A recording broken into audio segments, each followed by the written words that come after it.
Hi, Bart. Hi.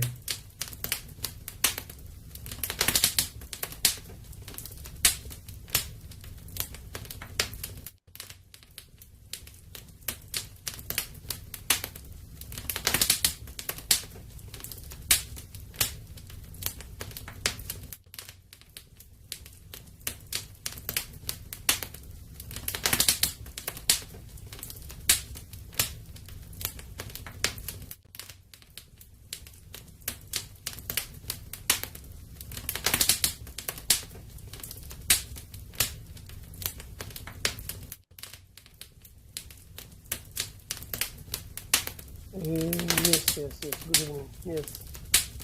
Can you see me? Everything fine? Yes. Okay.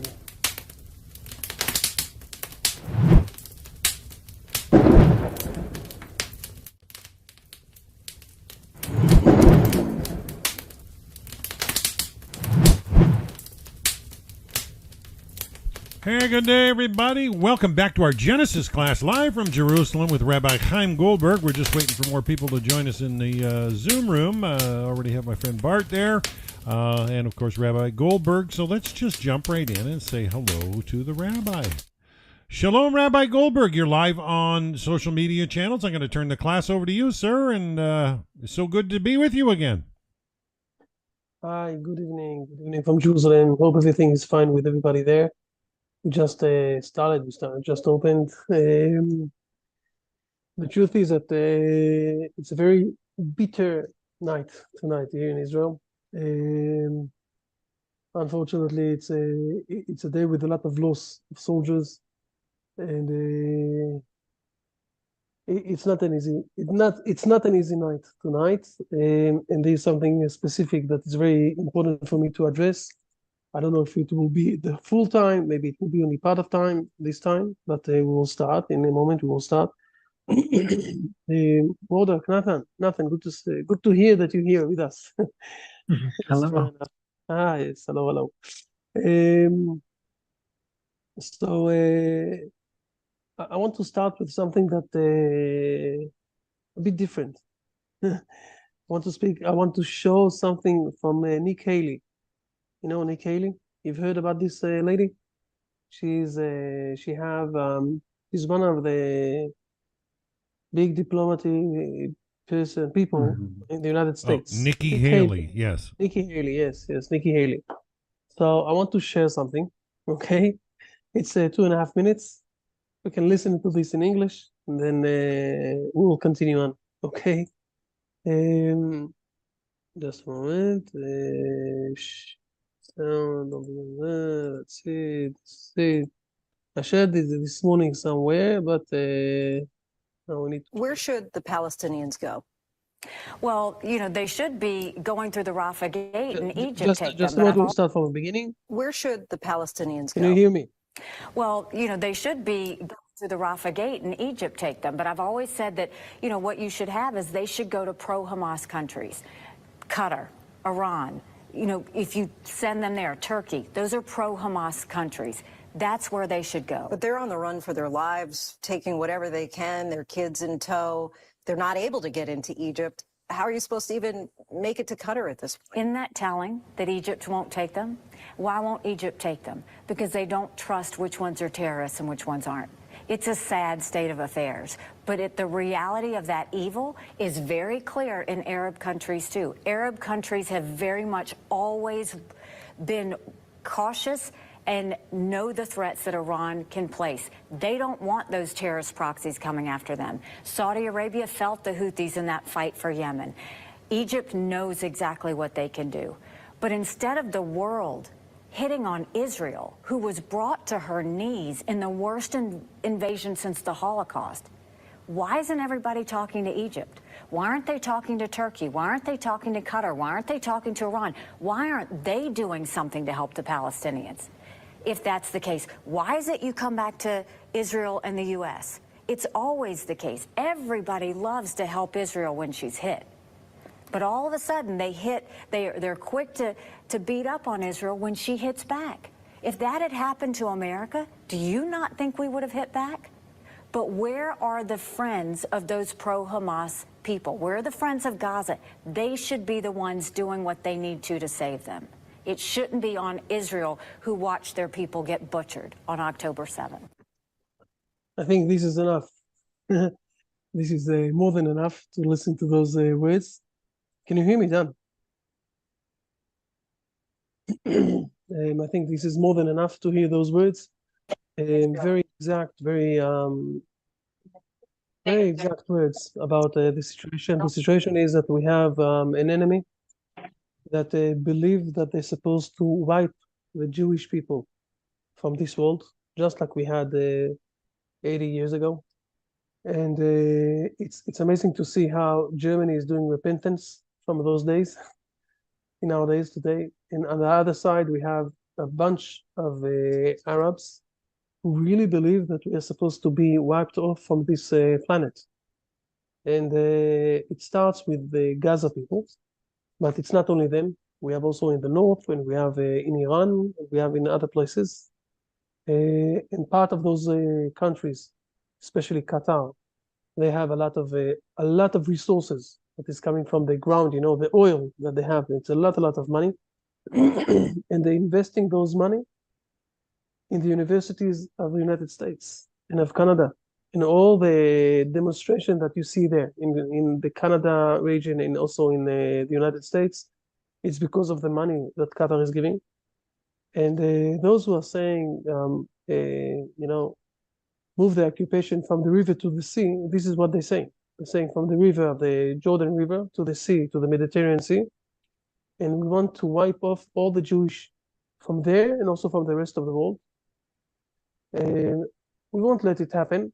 It's hard. We have few days that are very hard for us.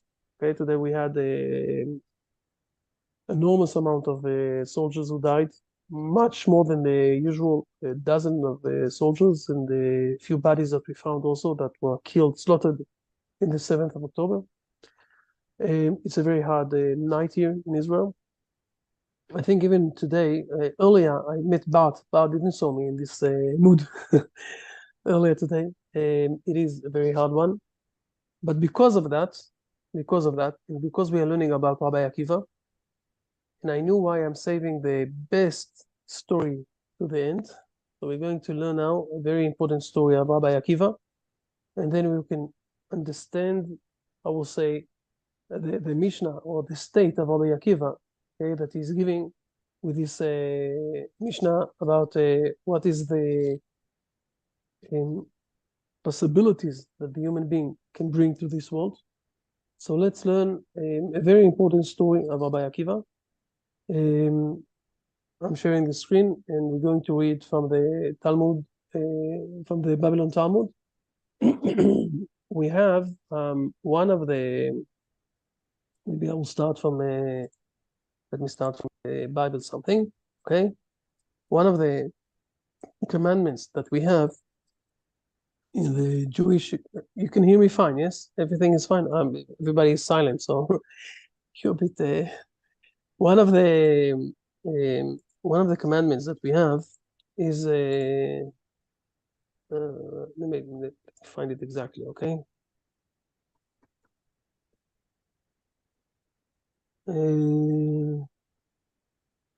Okay.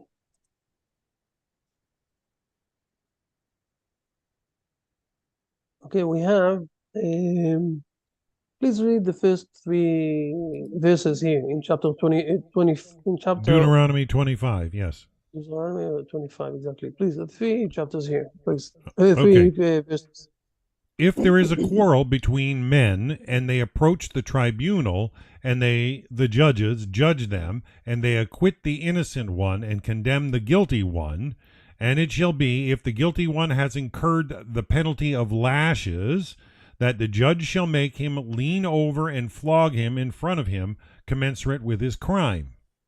In number. 3, he shall flog him with 40 lashes. He shall not exceed, lest he give him a much more severe flogging than these 40 lashes.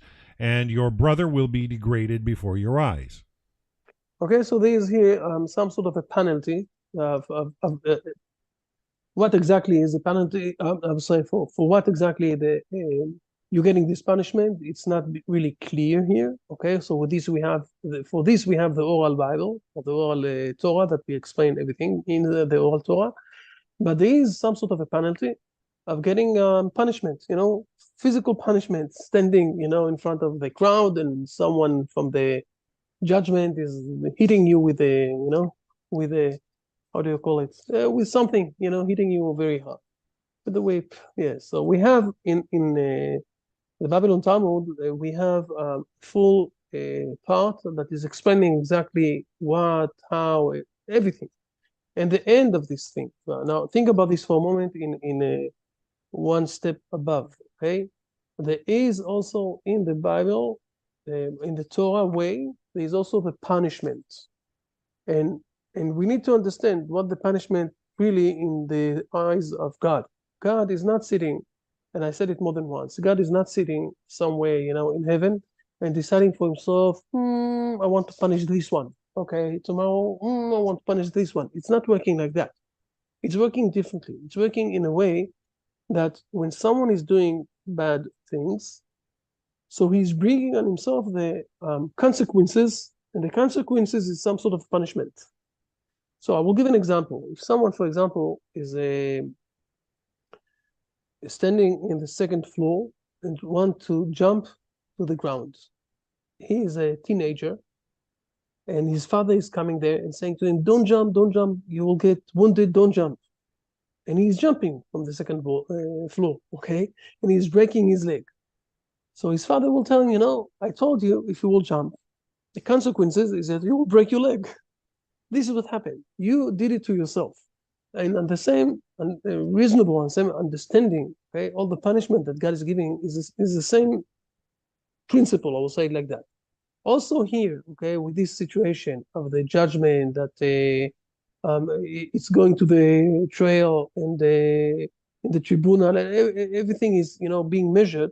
It's something that people knew that they're going to be executed to this crime with penalty of, getting a punishment like that. But at the end of this Babylon Talmud, we hear something that is explaining to us that it's also, I will say, system of God to help you to go out from your false ideas, false behavior, whatever it is, by drawing you the lines, I will say it like that. Now let's see the story. This was all only an opening for the story of the end of this part of the of this Gemara, of this section, okay? But for that, the story is starting here. You see, Shuv Pam Achat Yehulim Yisrael, the second time they were going up to Jerusalem. So we need to know, first of all, who are the people, okay? The people is being here, okay? Please. Okay. Apropos, yeah. Okay. Apropos tribulations of exile and hope for redemption. The Gemara relates, and it once was that Rabbi Gamaliel, Rabbi Elazar ben Azara, Rabbi Yehoshua, and Rabbi Akiva were walking. Okay, no, don't continue. Don't continue. First of all, we need to know who are those four rabbis. Those are the main four rabbis, and the generation after the straight after the demonstration of the Jewish temple, of the Hebrew temple, okay, in the second time, in the Rome time. This is also where they're going. They're going along the Rome area, okay, in Roman Empire. Now all of them, they saw the Temple Mount, they saw the function of the Temple Mount, and those are the main four rabbis who are leading the Hebrew nation in those days. Speaking about Rabbi Gamaliel, he was the president. Rabbi Elazar ben Azariah, he was the vice president, okay? Rabbi Yehoshua was also some sort of a vice president together, and Rabbi Akiva, who was be able to mediate between them. And those are the four main rabbis. They are also mentioned in the Haggadah of Passover. They are mentioned in a few places. Those four rabbis. And here is a story that they were working in the Rome Empire, okay? But I want to go to the second story. And now that we know who are the people that went there, Let's see on a second story that they were walking in the area of Jerusalem. Please, now we can read it. Okay, please. Okay, Rabbi, The can you Gemara, X out the left of your screen there? yes, of course. Here it is. Yeah, so the words are centered for the readers or people following. Okay, it says the Gemara relates another incident involving those sages. On another occasion, they were ascending to Jerusalem after the destruction of the temple. When they arrived at Mount Scopus and saw the site of the temple, they rent their garments in mourning, in keeping with halakhic practice. When they arrived at the Temple Mount, they saw a fox that emerged from the site of the Holy of Holies. They began weeping, and Rabbi Akiva was laughing.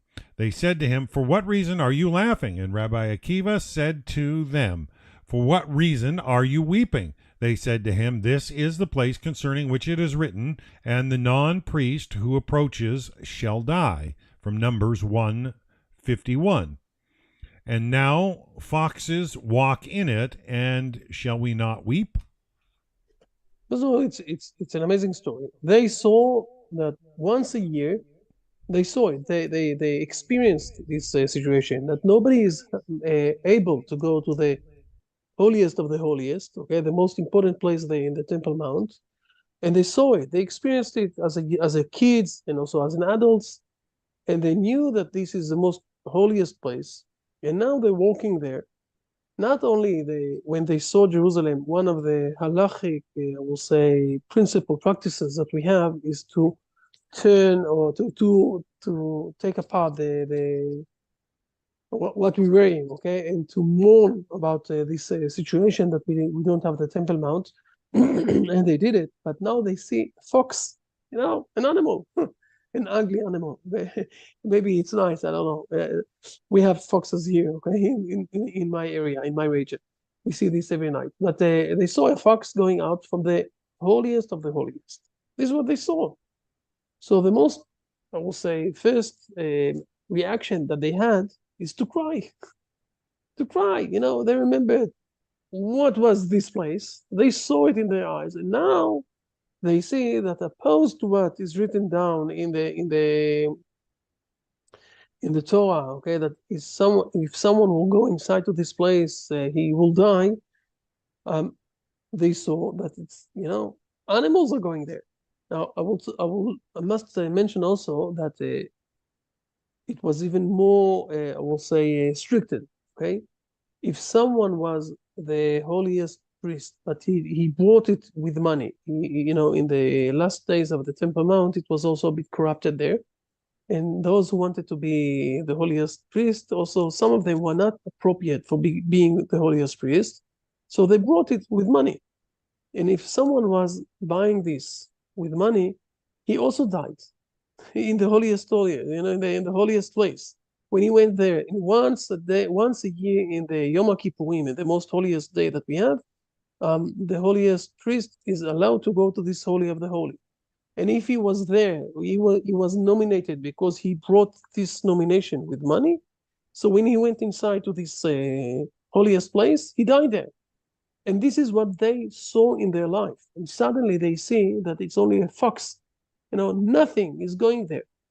So they were very, we'll say, emotionally, they reacted in the right way. Now, it is amazing to see that Rabbi Akiva is laughing, of course. And everybody is, they said to themselves, what's happening here? And also Rabbi Akiva said to himself, what is happening here? But it's amazing to see that Rabbi Akiva didn't straight answer them, right? Rabbi Akiva is asking them another question. He's asking them, explain to me, why are you crying? What is driving you to cry? Why is this is your emotion?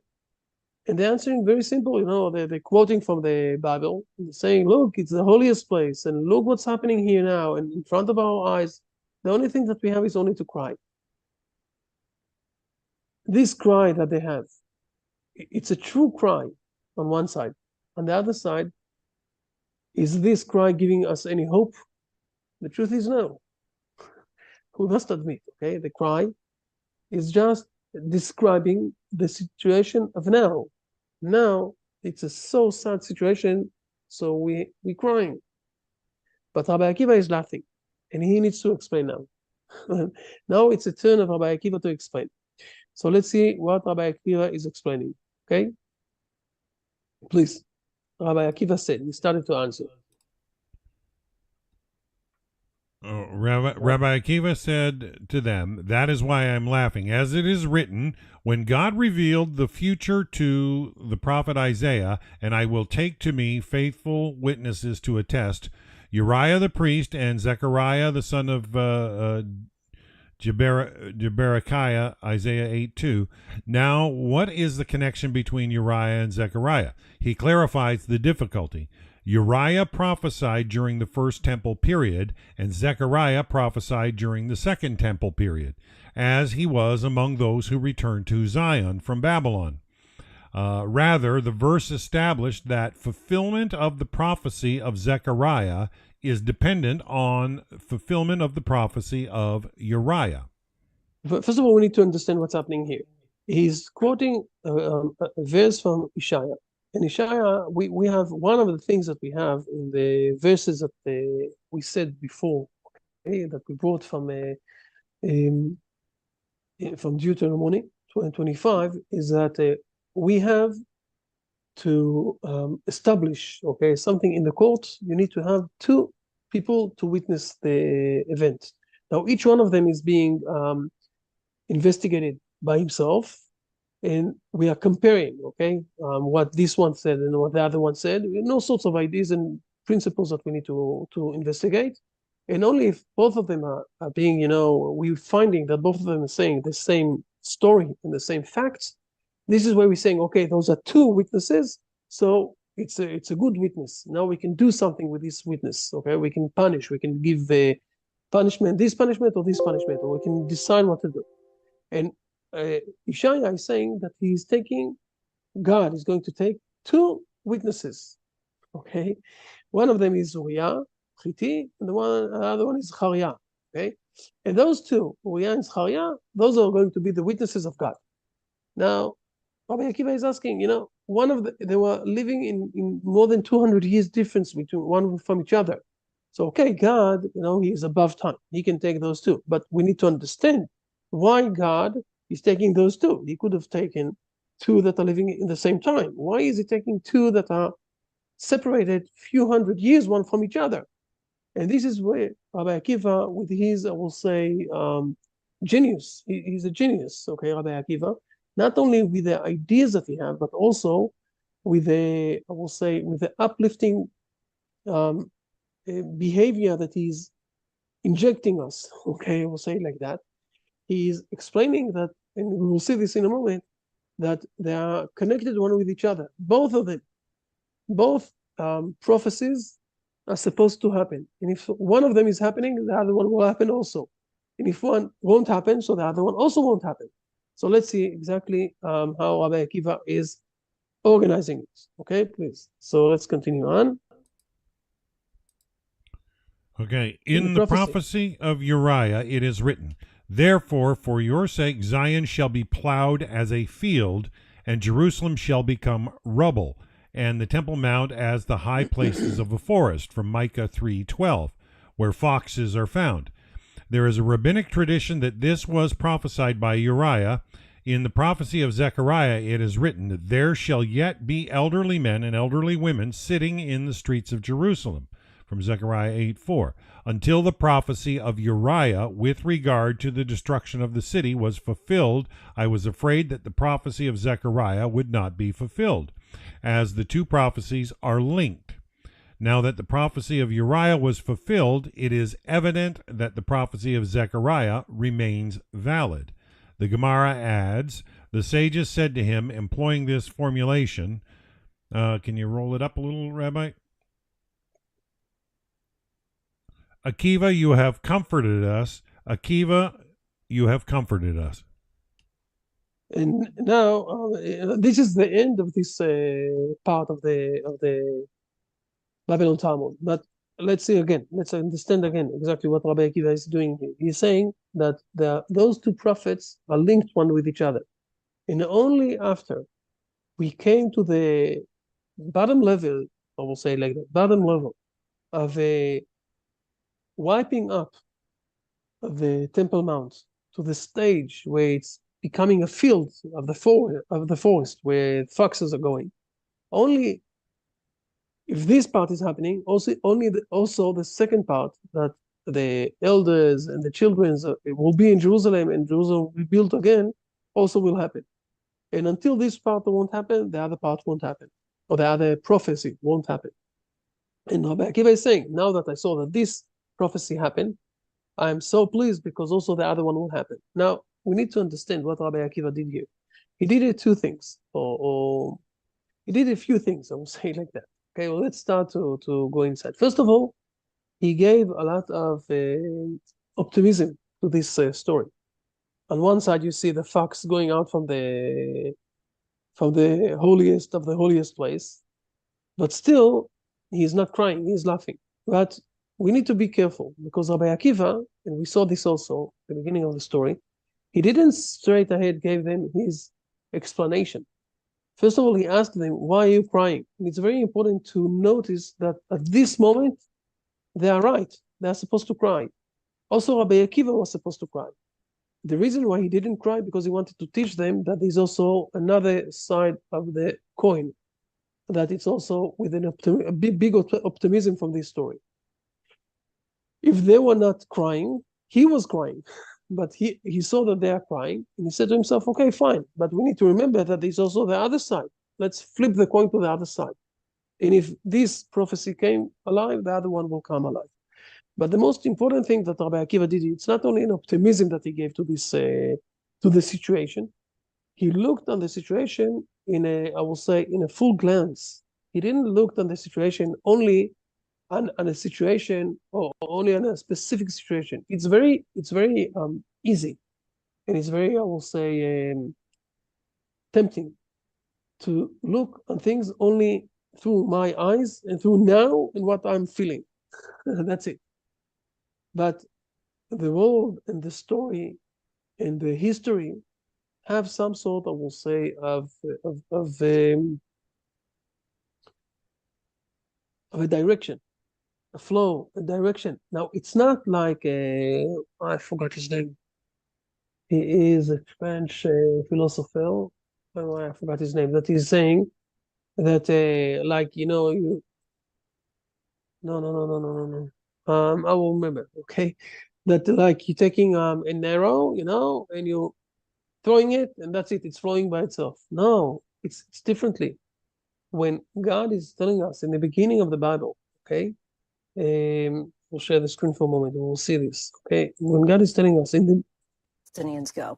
No. Well, you know, they should be going through the Rafah Gate I'm sorry. and Egypt take them. But I've always said that, you know, what you should have is they should go to pro-Hamas countries. Qatar, Iran. You know, if you send them there, Turkey, those are pro-Hamas countries. This already. No, that's where they should. This. Okay, I wanted to show something from the beginning of the Bible. Okay, if we're going to Genesis in the beginning, okay, when it says in verse number 2, okay, please read verse number 2.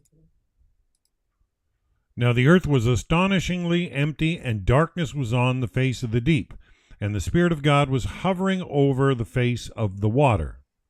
So when it's written down here, the Spirit of God was hovering over the face of the water, our sages are saying this is the Spirit of God that will come with a, it's in Hebrew I will say it, and then I'll say it in English. It's the wind, the Spirit. It's a wind of the Messiah. So we have here something in the history of the world that have, I will say, the aim, and we will be there. We will go there. The question is how long it will take us. It could take us a long time. It could take us less from long time. Okay, I'm always showing this in another place of the Bible. Before God is giving us the 10 Commandments, I think, Dan, that you remember that this thing that I'm showing now. I think that we spoke about this in the first or second time that we started to do all those broadcast meetings. We have here, before God is giving us the 10 Commandments, He is doing something amazing, and He is giving some sort of a statement. Okay, in the third month that the children of Israel came out from Egypt, departed from Egypt, and then God is saying about himself, he's defining himself. Now God, we know that he is the Almighty, he have no limits, and it's the first time that God is defining himself. He's defining himself, he's giving a definition who is God, okay? And he's saying about himself something amazing. He's defining himself as someone who is afraid for men. Again, he's defining himself. Nothing is limitless. He can define himself however he wants to define himself. But he's deciding to define himself as someone who is afraid for men. I will show you for a moment.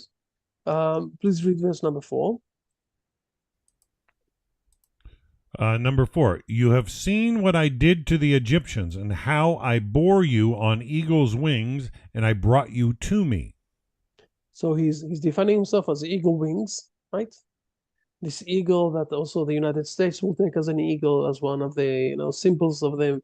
You can see the eagle wings also on one of the main companies of the airplanes in the United States. The eagle wings.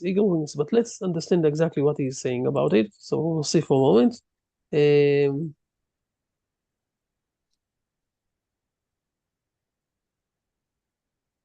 it is. Please, on eagle wings. Please read this one.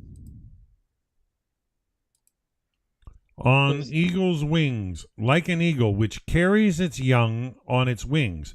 For all other birds place their young between their feet, since they fear another bird flying above them. The eagle, however, fears only man, lest he shoot an arrow at it, because no other bird flies above it. Therefore it places them, its young, on its wings. It says, rather the arrow pierce me, and not my children. I, Hashem, too, did that. Then the angel of God moved, and he came between the camp of Egypt, etc., from Exodus 14, verses 19 and 20. And the Egyptians shot arrows and catapult stones, and the cloud absorbed them. So here it's explaining that when the Hebrew people ran away from the Egyptians, and the Egyptians started to raise them back. But then the cloud moved backwards and was, in between the Egyptians and the Hebrew people, where all the things that the Egyptians threw on the Hebrew people, the cloud captured it, and they didn't pass to the Hebrew people. And this is just exactly like the eagle wings, who is putting his birds on top of him, not underneath him. On one side, when you look at this and you're saying to yourself, wow, very nice, God was like the eagle wings, he captured that and everything else. But if you think about this a bit more profound, you will see that it's hinting here from who the eagle is afraid.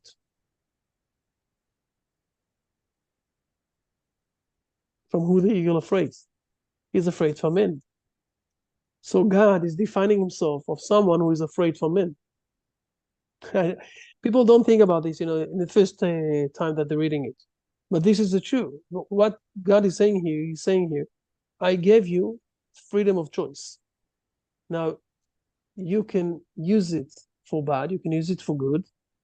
If you will use it for bad, the aim of the Messiah at the end of this journey of the history, we will be at the Messiah.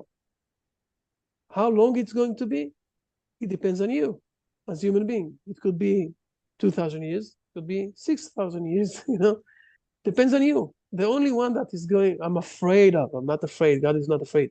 I really gave you a freedom of choice, but the only way, or the only thing that is stopping us from being, in much quicker in the aim of the history is the human being.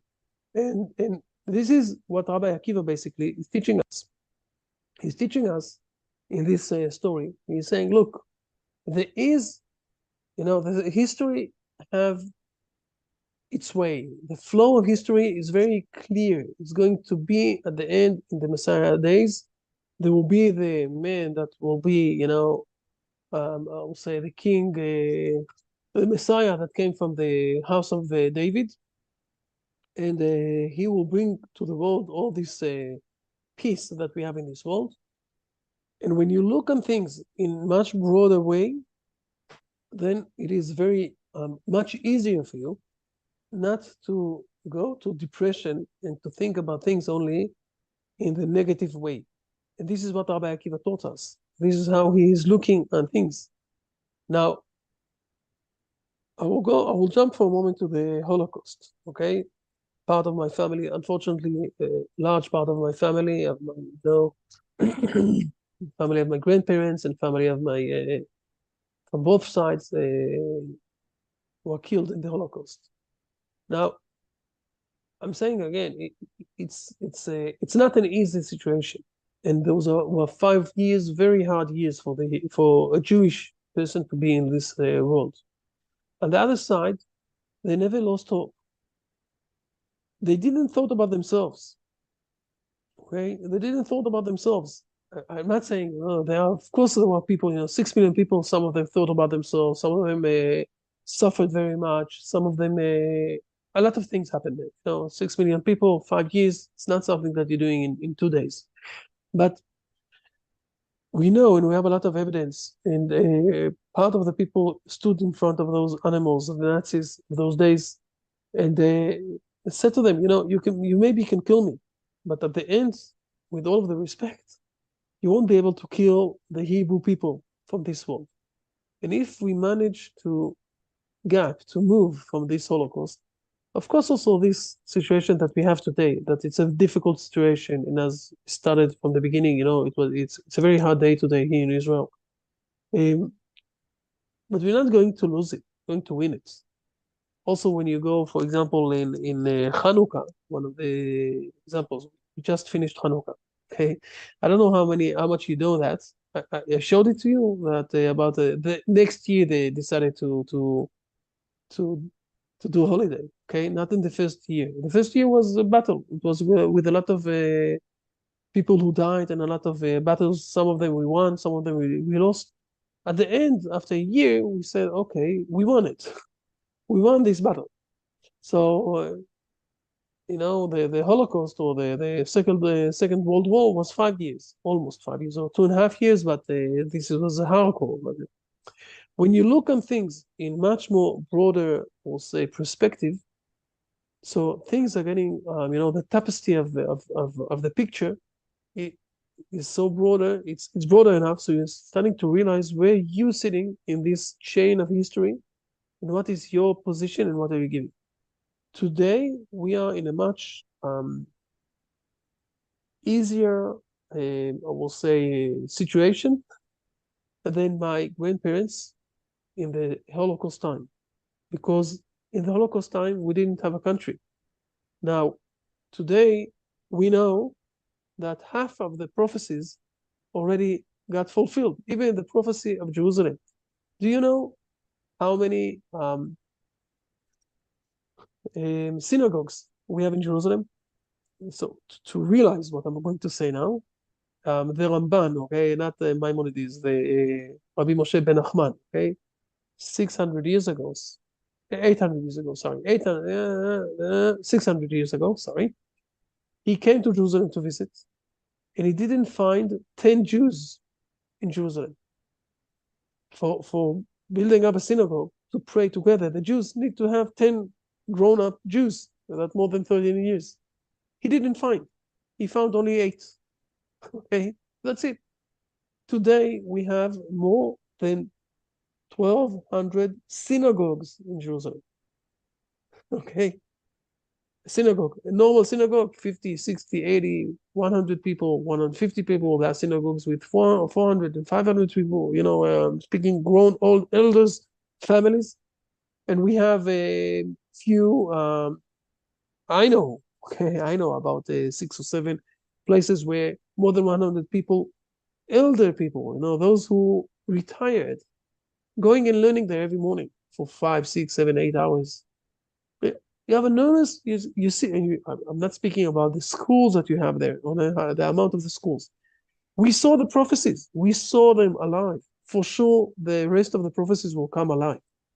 So, when you're looking at things in the right perspective, it's giving you some sort of a comfort that with all of the hard days that we have, and believe me, every soldier that we're losing today, and gorgeous people, you know, some of them young, some of them old, some of them have families, some of them didn't have yet families. It's amazing stories, and you hear the mothers of those who died. We have stories here that are very hard stories. Okay, for example, the three people that were kidnapped went out and went to the soldiers, or started to scream to the soldiers that they were far from them, that they are not, that they are Jews, and they were kidnapped, and save us. And the soldiers that had a few accidents like that were with the, you know, with the people from the Hamas who tried to bomb them, they didn't hurt them, and they killed them. So our soldiers killed our hostages.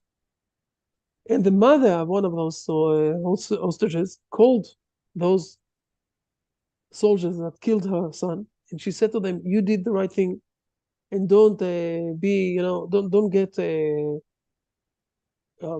don't lose your wind, and don't ask yourself too many questions. This is what you're supposed to do in those moments, and don't get shame, and don't be ashamed, and nothing else. And I want, when you're going out from Gaza, come to me. I want to hug you." And she lost her son. You know? And you're saying to yourself, and we have stories like that. It's amazing to think about the bravery of the women's, of the mothers of our soldiers, and how much encouragement and how much optimism they're giving to us. Now, on the other side, it's hard. It's hard. You're going, you know, you have a night like today, you know, in the next 24 hours, that we have, we're going to bury almost 15 people.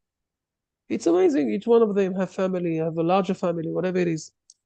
It is hard.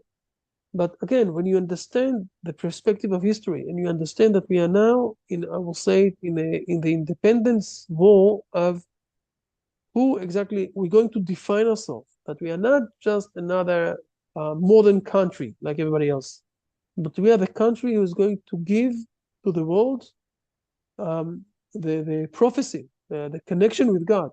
I don't know if it will take 5 months, another 5 months, if it will take another year, or if it will take another 2.5 years, because it's going to be a world war. I don't know. I really don't know. I don't know the future. I know the future just like all of you. But I know that we are writing now the next page of the history that is related with the prophecies.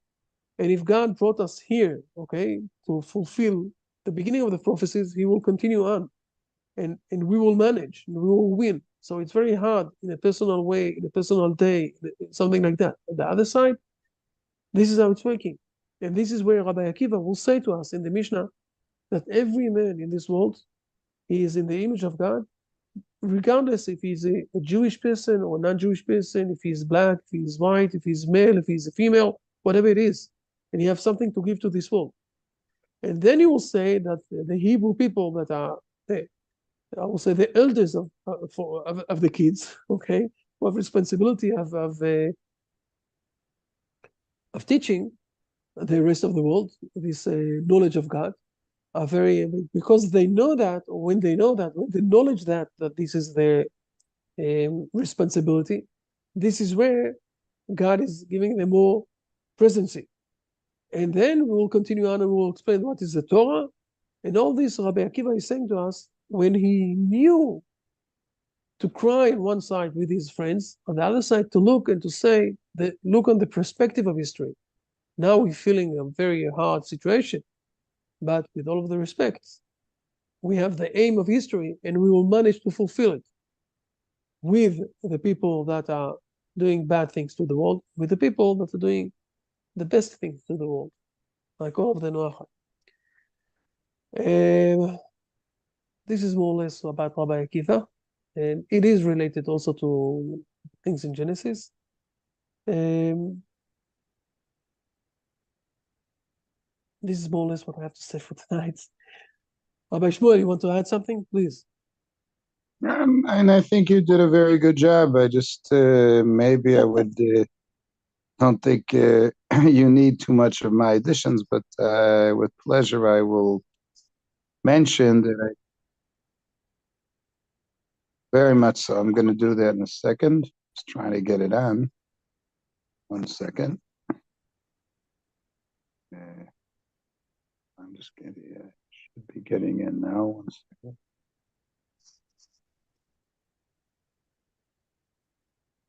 Surprising why it's not happening. Just a minute.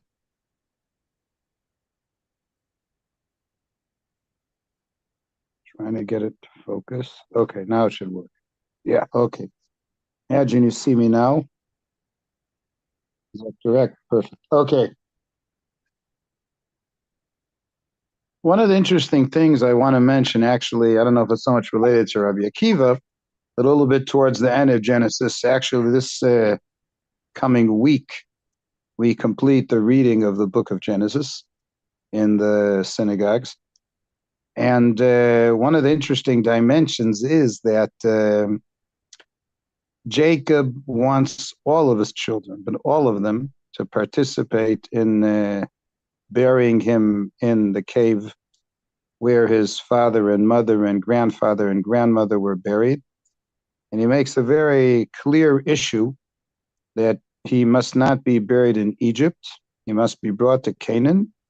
And he wants all of his children in person and only them to participate in the actual burial. What is he trying to convey as a message here? Number one, as opposed to Egyptian ancient tradition, he doesn't want us to believe that death is something that we preserve as a religion. We don't believe in keeping corpses. We don't believe in keeping bodies as such, very much as opposed to the Egyptians. He doesn't want, and this is so different in Christianity, he doesn't want any human being to be considered a god. That will be more highlighted when we start the book of Exodus, that Moses was born by a regular father and a regular mother. No, no case of a woman who was a maiden or some magic. We're talking about a regular marriage between a husband and a wife and a child that's born in a totally regular way. And it's a much greater achievement for a person to be born normal and to end up to be a real righteous person. We don't believe in automatic saints.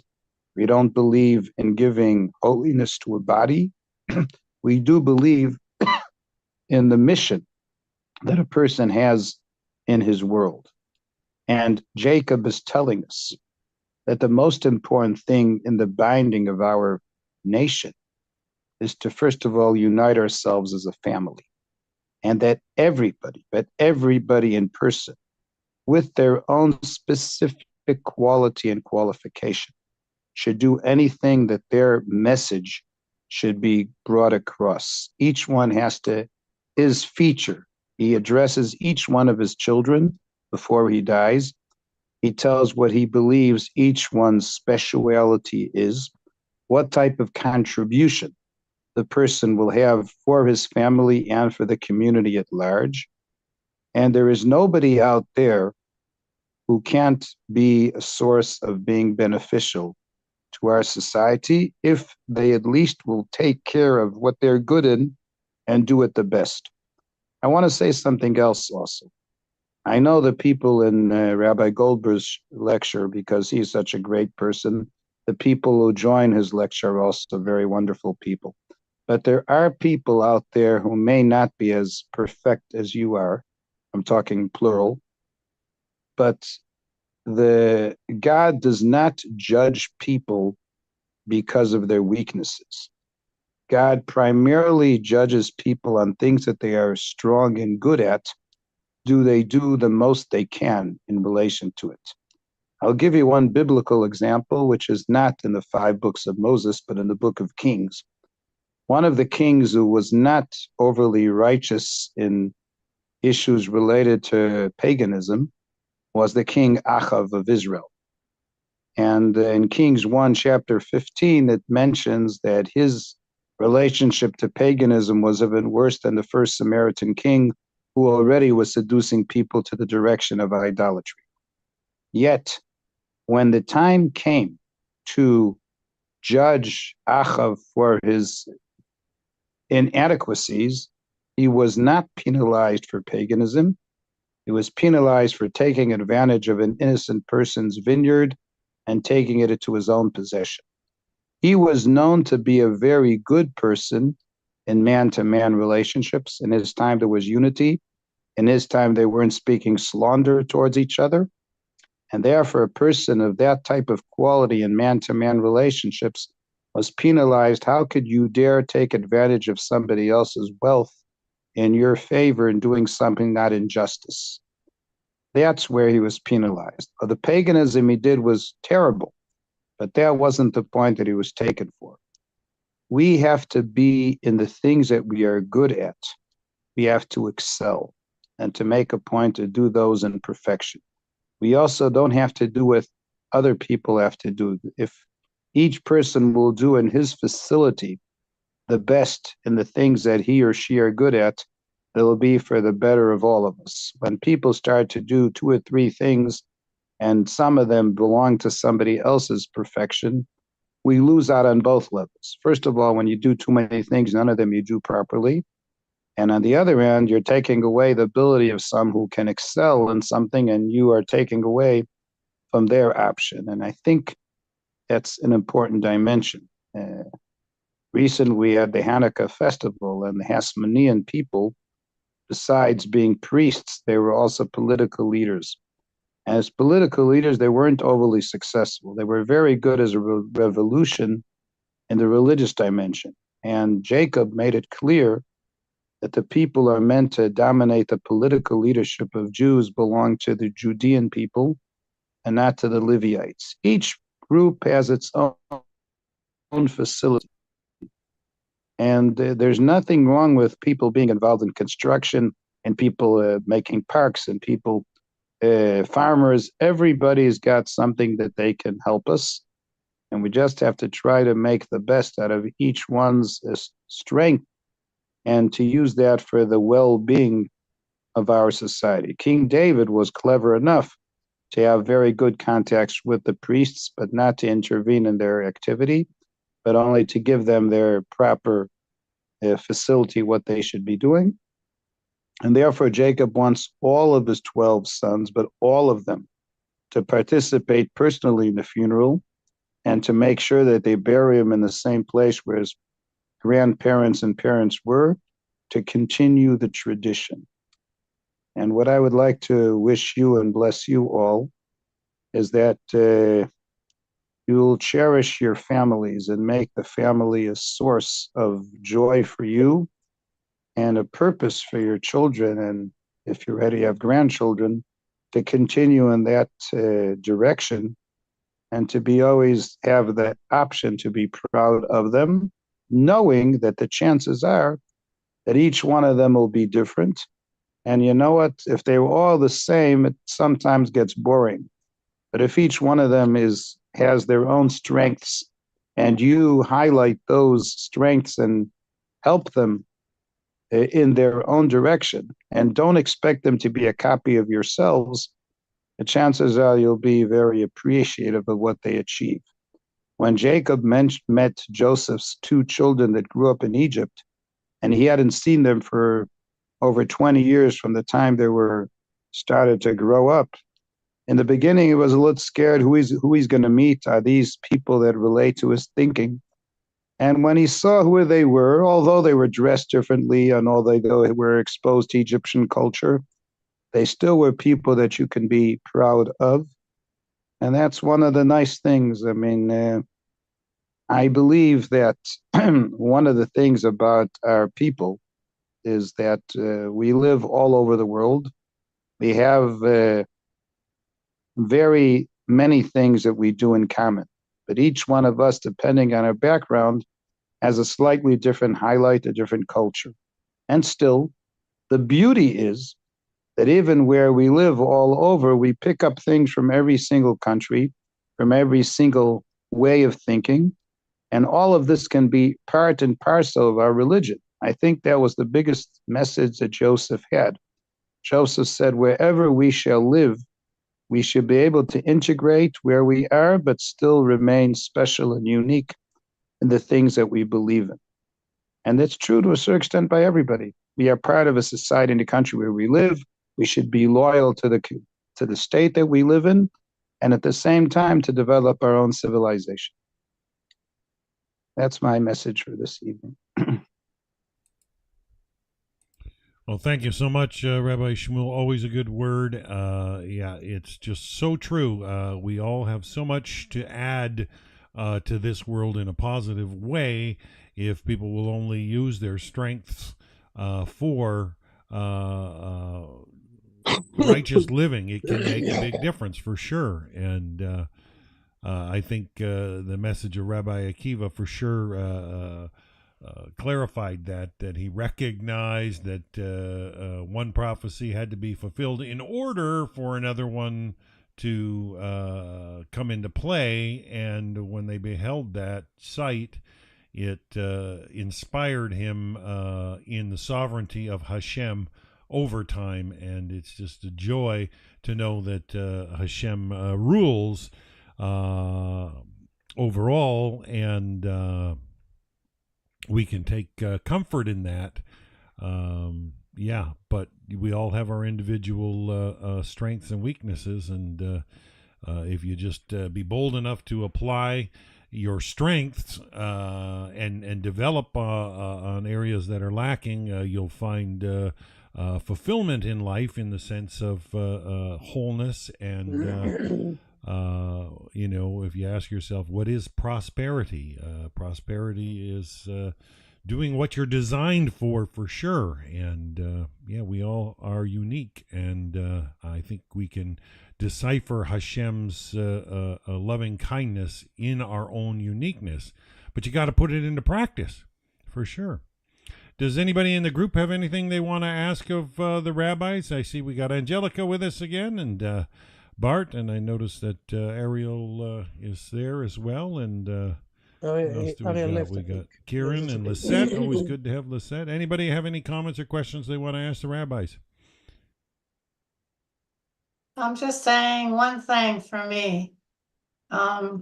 We need couples and we need babies. And this is what my dream is. I don't care if we're in a war. I don't care.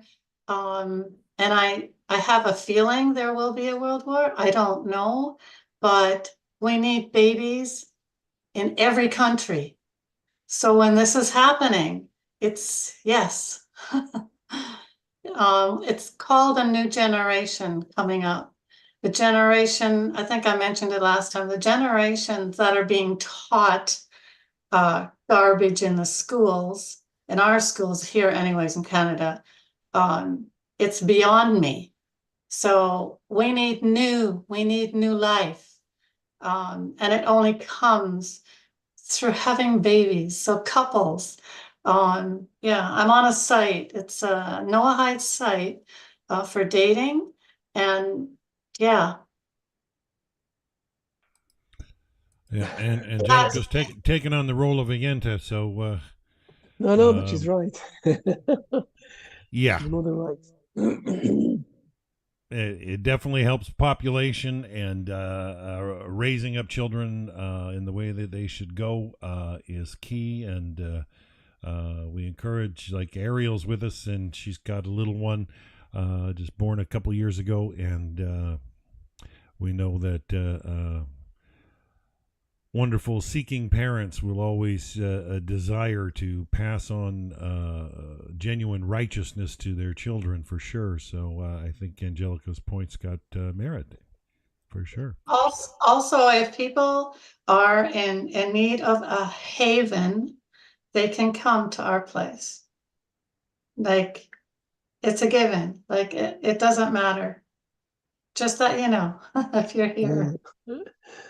I can witness it. We got some Mexicans that want to move to Canada. Contacted me of late, and so I'll send them all to your house. Okay. Fair enough. Okay, next week. Let's continue on. Next week, we're going to learn a bit from the last parsha of the Genesis. Okay, the last parsha of Genesis. What we're going to read. So next week we're going to learn from this a few important notes for all of us. Excellent. Okay. Always good, Rabbi. We hope you get plenty of rest and stay strong. We appreciate your message sharing with us about Rabbi Akiva. Beautiful, beautiful stuff. And just know you're in our prayers, and we're thankful for you and Rabbi Shmuel taking time out of your days to Pleasure. share with us the light of Torah. Thank you very much. Blessing All right. everybody with a lot of health and wealth and everything else. Thanks. A great week ahead, please. Okay, so I think we're going to sign out for today, but we will be back next week with more Genesis class live from Jerusalem with Rabbi Chaim Goldberg, and hopefully Rabbi Shmuel will join us as well. Always good to have him with us as well. So till next week, I am back on in about 90 minutes with Rabbi Ingber starting a new series on a deeper understanding of the 7 mitzvot, and so hopefully that's an interesting class. I'll be back in about 90 minutes. So till next week, we'll be back with more Genesis class. Bye for now. Bye-bye. Bye. Thank you very much.